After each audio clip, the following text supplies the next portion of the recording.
it's Ashley Sanford here from Fullerton, California. I'm an international top fuel driver, and I'm here with Dan Bennett on Nitro Mount.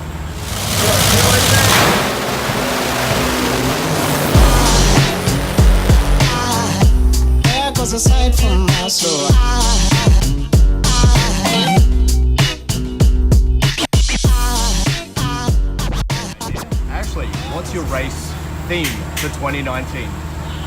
My race theme for 2019 would have to be resilience, because in my experience in the drag racing world, I've been through a lot, and now more than ever, I feel like I need to get through the tough times and show what I'm here to do, and I plan on doing that this year.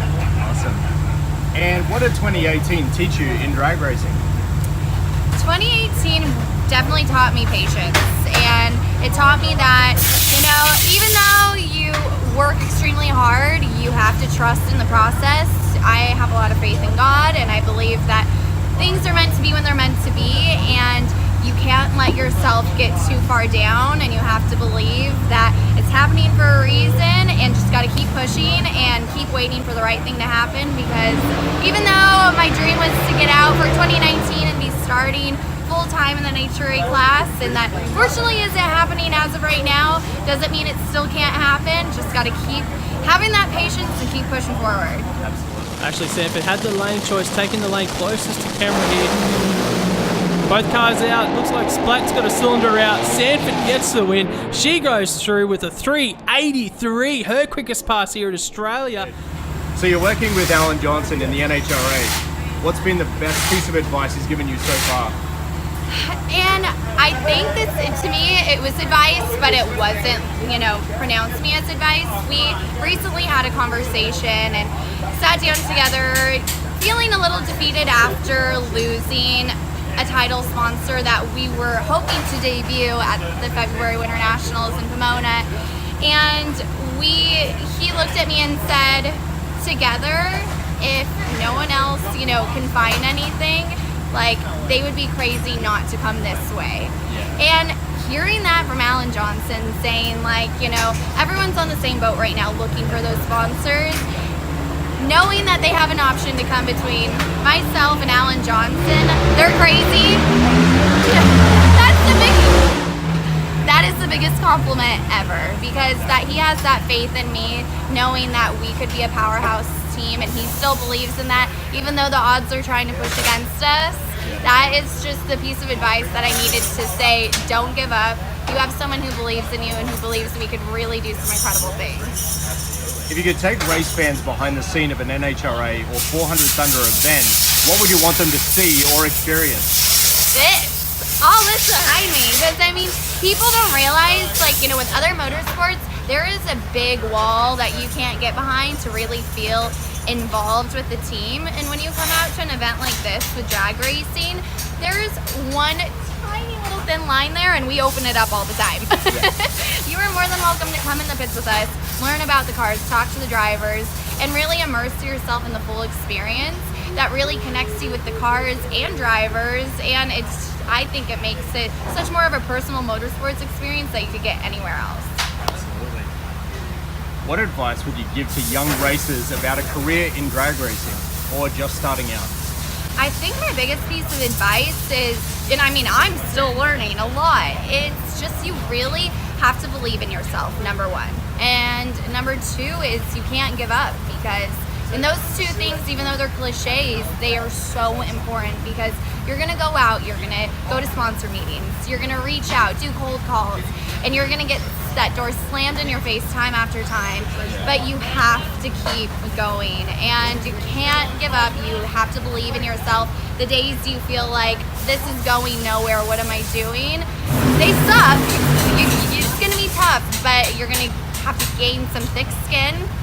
You really do, because harsh words could be said, things like, you're a girl, we don't want to deal with a girl, which is funny because a lot of people think, a girl, easy marketing opportunity, and surprisingly it's not that way at all. So there's so much that goes into it. So really tough skin, believe in yourself, don't let anyone bring you down, even including yourself. those days you're hard on yourself, just keep going, keep pushing, and don't give up. Okay, you raced between two countries often in 2018. And what was the personal highlight for you? I think the biggest personal highlight was actually exactly a year ago when I came out for my first New Year's Thunder, and I came out with my mom. And we stayed out here in Australia for 3 weeks, having the opportunity to come out here, be runner-up, spend the week in between going to the shop with the guys, getting to sightsee, and then finishing off the trip at the Sydney race where Santa Rapisarda brought out my whole family. My sister and my dad got to come out.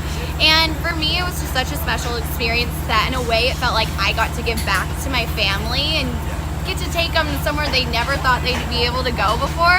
I mean, let alone did I ever think I'd get to come to Australia and race. I got to, make it an experience my family would never forget.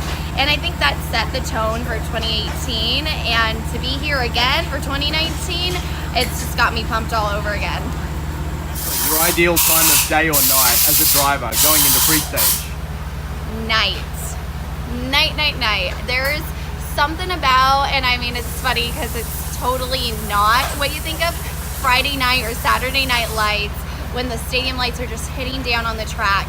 It's just like setting the stage of the groove. And all I'm looking at is just freaking owning that stage and getting all the way down there following the spotlight. And I just, and not saying that I like to see them because I usually want the header flames behind me, but say a car goes in front of me, the pair in front of me, and I see those header flames, it gets me so pumped. Something about it.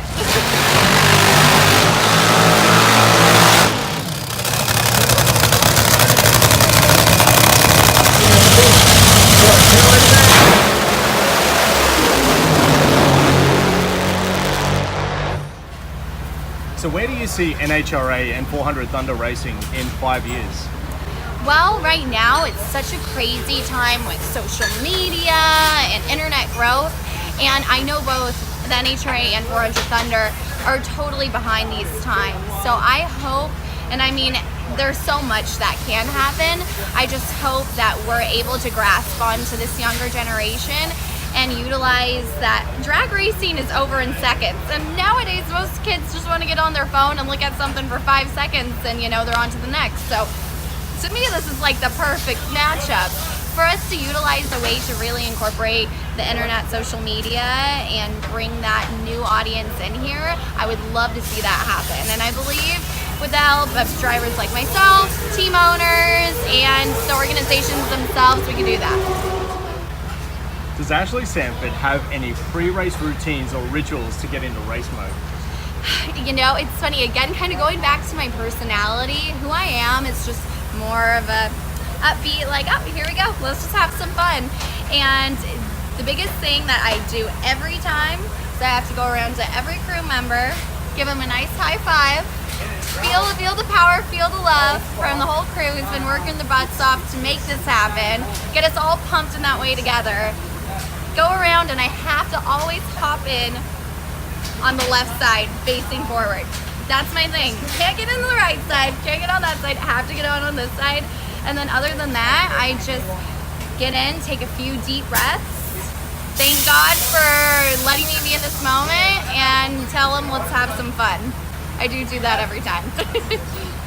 So Ashley, tell me about your mom and dad. Have they had any influence in the decision that you've made, or have they led it?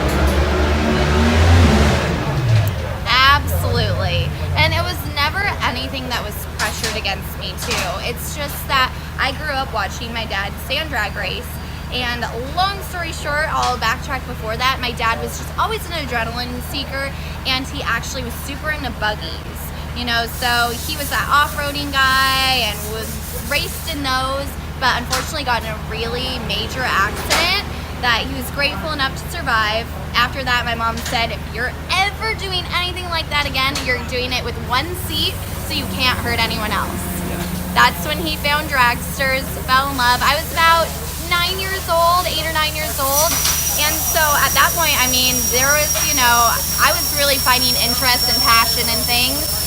And when I got to see my dad make those first passes in a dragster, he was the coolest person in the world to me. And so as I grew older, the opportunity came up when I was 14 that I got to get in a super comp dragster. And it was pretty much game over from there because I just wanted to keep going faster. And so at that point, my parents, you know, they saw that passion in me and they were completely supportive that, hey, if you want to, you know, get in Dad's car when you're 16, we'll let you. But you have to get your driver's license for the road. You have to do that. And you have to, you know, really prove that you want to do this. And so I did that. And the passion, again, was just that I wanted to go as fast as possible. I wanted to go faster than Dad.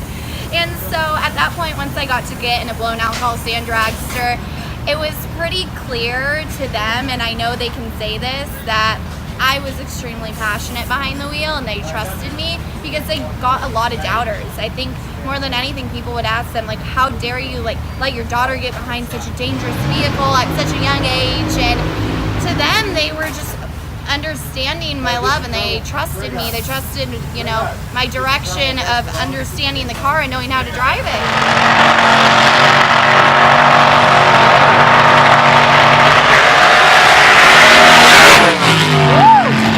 Without them, like, I really truly would not be in the position I am because they backed me when people were talking, you know, all the bad things about them and myself. They supported me, and even on the bad days when I've been experiencing it, you know, throughout the last few years or so trying to get to this point, they were the ones who said, nope, you got to keep going. So what's the biggest asset that Ashley Sanford Racing brings to the table when you're looking to partner with sponsors? I think, and actually, no, I scratched that. I know the biggest asset that I bring as a brand to sponsorships is my authenticity. I am 100% myself. I don't pretend to be anyone else. And a lot of people didn't understand that at first when I came into the drag racing world. They're like, who's this like girly girl who's all bubbly and energetic?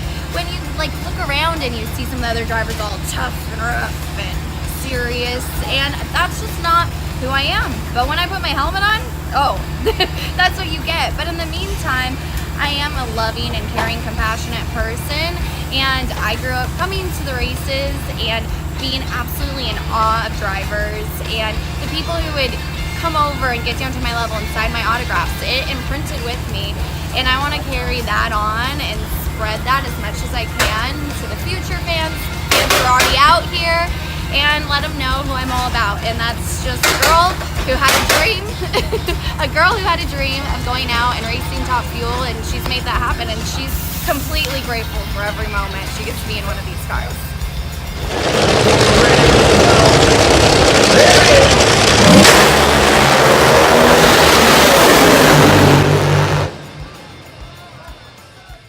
And then away comes Ashley with a win, a 3.939, 306 mile an